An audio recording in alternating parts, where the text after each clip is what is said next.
assim, Caio, quem não segue, persegue. Ele botou a frase, então acho que ele vai por aí, né? Podemos então dizer que quem mais persegue Jesus é a religião, já que foram os religiosos que pagaram ajudas para traí-lo? A religião vive matando Jesus, então, Caio? É isso que eu disse hoje na pregação. Exatamente. Que a religião não consegue se dar com Jesus jamais. O que o Evangelho ensina é isso: a religião matou Jesus, a religião não suportou Jesus, a religião não aguenta Jesus. Jesus é demais para a religião. Isso é fascinante. Sempre demais. Fascinante. E a religião tem essa fascinação com ele e tem esse pânico dele. E toda vez que, como foi no passado, ele viveu o Evangelho, mataram-no. E em qualquer outro tempo, Paulo diz, sempre que alguém viver a piedade do Evangelho será perseguido. Sempre. Em qualquer geração. Então, foi o que Jesus disse. Se vocês estão sendo perseguidos, ele diz em Lucas no capítulo 6, se vocês estão sendo perseguidos, alegrai-vos, porque vocês são profetas. Se vocês estão recebendo louvor da religião, abram os olhos, é porque vocês se tornaram falsos profetas. Olha. Esse é Jesus, não sou eu. Está aqui. Jesus dizendo, o problema é que o povo não quer nem saber do que Jesus disse ou não disse.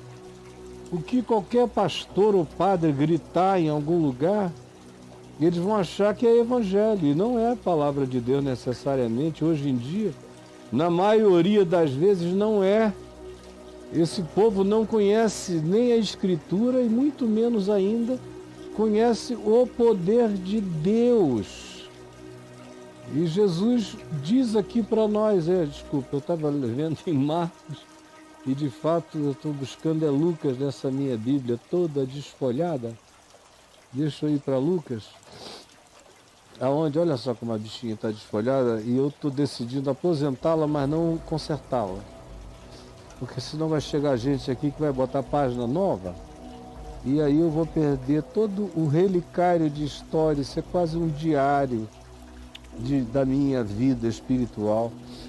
Essa Bíblia que está comigo há 46 anos, quando Jesus disse, olhando ele para os seus discípulos, disse-lhes, Lucas 6, 20, bem-aventurados vós os pobres, porque vosso é o reino de Deus, dos pobres.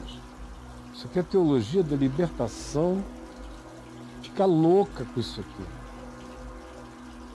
Louca. Bem-aventurados vós os que agora tendes fome, porque sereis fartos. Bem-aventurados vós os que agora chorais, porque havereis de rir o riso eterno.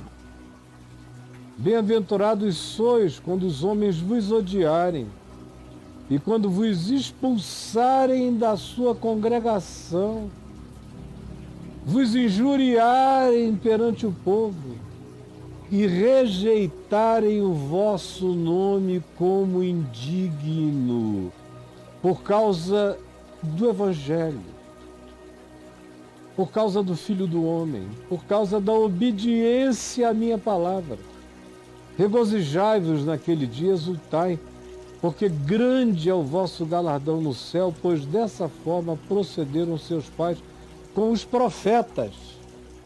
Mas ai de vós os ricos, porque agora tendes a vossa consolação, e não sois generosos para com os pobres. Ai de vós os que estáis agora fartos, porque sois indiferentes e vireis todavia a ter fome. Ai de vós os que agora gargalhais, desinteressados pela sorte do próximo, porque havereis de lamentar e de chorar. E preste atenção, ai de vós quando todos vos louvarem, porque assim procederam seus pais com os falsos profetas. Então, é Jesus dizendo, a resposta está aqui. não é? Normalmente a religião não suporta o profeta. Desde o passado, desde antes de Jesus, só teve um profeta da classe sacerdotal, da classe do status quo, do templo, da religião, foi Isaías. Mas viveu em obediência a Deus contra o espírito idólatra, soberbo e fascinado pelo poder da religião. Tanto é que ele foi cerrado vivo, cerrado ao meio pela religião. Então o pessoal deu uma estressada com ele no final? Geral, né? Não foi no final, foi o tempo todo. Os outros todos foram profetas da marginalidade. Ah, tá. Não A Bíblia, no Velho Testamento, não tem profetas na oficialidade. Os profetas são todos marginais, desprezados, chamados de herege, de traidores como Jeremias, de aliados do inimigo. Todas essas coisas que o profeta não olhava o inimigo de Israel como Israel olhava o inimigo. O profeta geralmente olhava o inimigo de Israel como uma navalha alugada para disciplinar, para fazer barba, cabelo e bigode da religião e do povo de Israel, que tanto fazia religião e reino em Israel, era a mesma coisa. Todos. E todos foram mortos, ninguém morreu de velho. Aí vem Jesus, começa com João Batista, sem cabeça. Você acha que se a religião quisesse salvar João Batista, não teria salvado João Batista das mãos de Herodes? Teria, facilmente. Poder que o Sinédrio tinha. E o Herodes botava o galho dentro para o Sinédrio, porque se o Sinédrio queimasse a qualquer dos Herodes, eles se queimavam junto a Roma. Ali um precisava do outro, né? Totalmente. Tinha que ser brother. Mas começa com João Batista, depois vem e matam Jesus. Aí começa Estevão, e vai. Olha os apóstolos. Só João morreu com mais de 90 anos na ilha de Patmos, naquela ilha erma e sem graça. Sem gente naquele tempo, só presos políticos. Era uma ilha grande, sem vegetação, sem pedra, com quase nenhuma água. Um calor do diabo. Lugarzinho ruim, cara. Ruim. Ruinzinho. Ruinzinho. Ali é ruim. Isso não é um bom lugar para você ir passar as férias. Com certeza não é. Só se você for assim como o Ciro, meu filho, ou a Bruna. Que escalam, sobem, descem, nadam. Pra fazer. Vou até aquela outra ilha lá nadando. Os dois juntos lá iam querer ficar 2 meses. Eu entendi. Mas eu não, eu com 48 horas tá de bom tamanho e ó, com hotel com ar refrigerado. Sei. Não tenho essa vocação de Patmos. De Patmos? Não. Os outros apóstolos todos foram mortos por decapitação, crucificação, apedrejamento. Ninguém sobreviveu ao status quo religioso, ninguém. Ninguém, e nem no resto da história. Até, por exemplo, Miguel Ângelo, que era um amante das ideias de Lutero, da salvação pela graça. Ok. E fazia parte de uma confraria de oração que se reunia em torno do Evangelho. Miguel Ângelo. Olha só. Sistina, ou Sistina. Teve que fugir para Florença para ser salvo da morte, porque havia a suspeição de que ele tinha acordo com as doutrinas de natureza protestante ou paleo-protestantes. Aquelas mesmas ideias que ganharam concreção depois em Lutero e na Reforma. Então sempre foi assim. Se um cara começa a pregar a palavra, você vê todos os grandes heróis da igreja, quase todos foram mortos. Quem não foi morto é porque criou conchavos com o status quo. Aí virou teólogo oficial, virou não sei o que, isso e aquilo. Fez negócio. Mas vai procurar os Wyclifes, vai procurar os outros todos que foram massacrados, os Gus, vai procurar todos os que sustentaram o testemunho da fé e veja o que aconteceu com eles. E E todos aqueles que levantaram a bandeira do bom combate, como agora. Vai ser o aniversário da morte do Martin Luther King. Ok. Um cara que levantou uma bandeira que poucos tinham coragem para levantar e que era totalmente do Evangelho e que está sendo rasgada de novo nos Estados Unidos agora outra vez. E entre nós nunca nem foi levantada direito, muito menos por aqueles homens e mulheres de fé. Quando eu comecei a ver todos me louvarem, foi mais ou menos aí de 1982 para frente, todos começaram a me louvar. Mas porque eu era um fenômeno de fé e lucidez na pregação. Então os crentes de ponta a ponta começaram a dizer: tem algo de Deus nesse jovem homem. E foi. Mas quando nós entramos em 93, 10 anos depois, 12 anos depois, eu já não estava mais sendo louvado como um fenômeno, como um bólido da pregação. Eu já estava sendo louvado como aquele cara admirado por todas as celebridades que querem estar bem com você, que dão qualquer negócio para pegar na tua mão, para te abraçar, para dizer que te conheceram, que te visitaram, que estiveram contigo. Como era fila e fila. De 92 para frente, 92, 93, 94, 95, 96, 97, 98. Era aquele louvor que o falso profeta recebe. Você foi guruzificado, Caio? Fui e aceitei a guruzificação. Guruzificou-se. Não como os idiotas fazem. A minha aceitação era muito mais sutil. Eu era muito mais pudico. Eu era muito mais delicado. Eu era muito menos arrogante. Tá. Mas tinha um estado de... essa glória é pertinente ao que eu estou fazendo. Lá no fundo tinha. Tinha essa pegada. Por mais que se você me fizesse essa pergunta e eu negasse, e eu não admitisse, porque você não quer nem admitir tal coisa. Sim. Quando você viveu de modo tão antagônico a tudo isso. Mas até a glória da ética me pegou. Você dava uma concordadinha. A idolatria da minha ética pessoal me alcançou. Oh, que sutileza. Olha como é que trabalha nos detalhes. Diabólica. Aham. E aí você começa a ser louvado por quem deveria não te louvar. E eu só comecei a ser rejeitado por aqueles que deveriam estar do teu lado. Eu nunca tive muita rejeição daqueles que deveriam estar ao meu lado, porque eu sempre estive ao lado das causas certas. Embora o meu coração estivesse começando a errar. Mas eu estava do lado das causas certas. Então isso era muito confuso. E para um grande grupo de pessoas humanas, eu virei um ser a ser tocado, fetichizado, reconhecido. Como eu tive muita gente que me procurou dizendo: eu quero ajudar a sua obra. E quando eu perguntava qual a razão do seu interesse na obra que eu faço, sabe que eu ouvi de vários? O quê? Prestígio. Eu quero estar ao seu lado.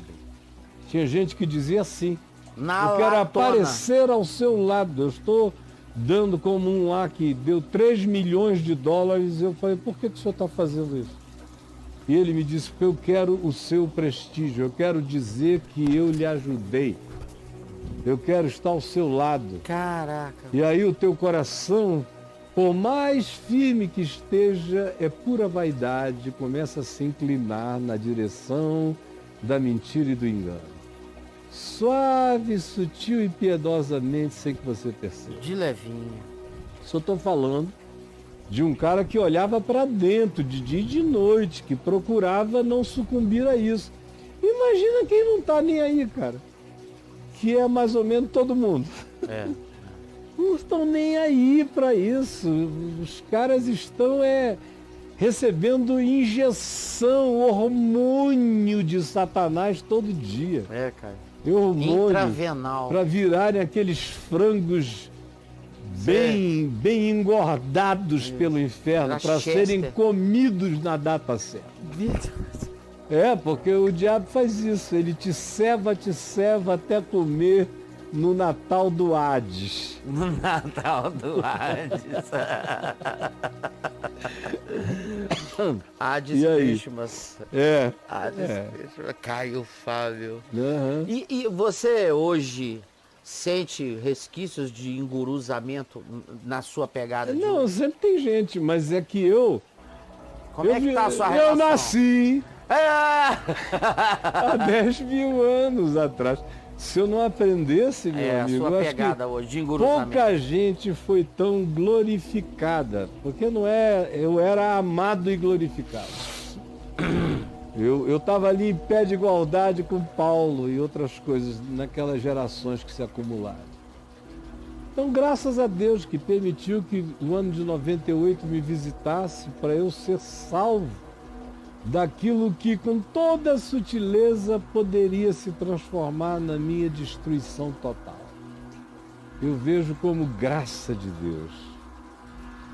Então hoje, quando eu vejo a coisa aqui e ali, eu sei que é infantilismo, que eu vou cortando a pena do passarinho antes que ele pense que vai voar. Nos dias de hoje, Caio, a gente pode notar que de 98 para cá, 98 você era um cara unânime, ponto. De 98 para cá, você dividiu 50-50 aí. Você é perseguido aqui 50 e amado 50. Você acha que essa coisa de eu ser perseguido 50-50 equilibra a gente? Eu fiquei mais perto de Jesus. Dá uma equilibradinha. Fiquei mais perto de Jesus, como o profeta Simeão disse a Maria, que esse menino estava destinado para ser levantamento de uns e ruína de outros, e para dividir. Ele estava destinado a ser um divisor. E para que se manifestassem os pensamentos secretos de muitos corações. Eu acho que o Espírito de Deus está fazendo justamente isso, ano após ano. Já teve um tempo que estava 90% com 95 contra 5. 95. Aí foi. Pra ruim. Hoje eu sinto que está aí meio 50-50. 50-50. 50. E acho que vai ficar mais ou menos assim. Vai ter esse elemento de choque, de contradição sempre.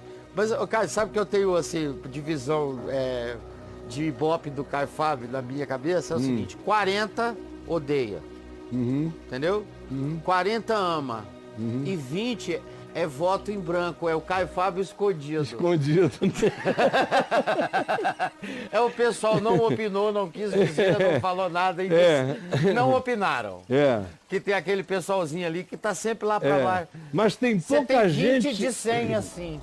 Tem pouca gente... É o Caio Fábio escondido. Tem pouca gente anulando o voto. Não, não tem nulo voto. Ou odeia ou ama, ou tá lá, Caio Fábio escondido. Eu sei, eu conheço bem a moçada, tem todo carinho. Dos Caio Fábio escondido? Eu sei, eu compreendo, é salário, é perseguição na igreja que o cara não quer ter, é um superior hierárquico perseguindo ele, que ele não quer provar essa experiência, não está afim de encher a paciência, aí ele vira Caio Fábio escondido. Caio Fábio escondido. Mas e aí? Eu conheço um Caio Fábio escondido. Gente boa, te adora, mas não conta pra ninguém. Vamos lá, Caião.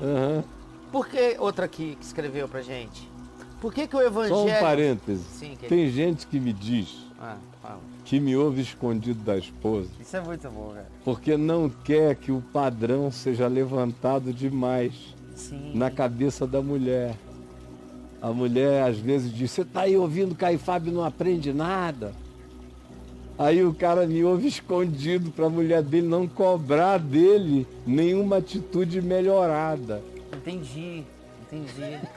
Ele tem que ouvir escondido para ele não devolver aquela... para ele manter aquela ignorância. Para não levantar muito o pau mestre do salto. O pau mestre do salto. E aí, vamos lá. Eu entendi. Entendeu? Que para alguns a ignorância vale a pena. Ela é útil, Abel. Ela é útil. E eu compreendo esses amigos que compreendem, mas não querem que todo mundo saiba o quanto eles compreendem. Aí me abraçam, me beijam, pedem perdão, me mandam carinhos, eu não sei o que e tal. Mas eu estou orando por ti, eu digo, continua, meu irmão, que a gente está aqui na linha de frente. Isso. Em nome de Jesus. Vamos e um lá. beijo pro pessoal do Caio Fábio Escondido. O Caio Fábio. O Caio Fábio Escondido é um negócio que nem o Adailton sabe onde fica. Eu abri esse curso. Caio Fábio Escondido. Caio Fábio Escondido. Só para anônimos. Isso. Entendeu? Rapaz, eu acho que esse curso vai ser um sucesso. Caio Fábio Escondido. Caio Fábio Escondido somente para anônimos. Onde você entra e sai desapercebido. Para agentes secretos do reino de Deus. Caio Fábio. Não queremos saber quem é você. E aí? Login sem criptografado?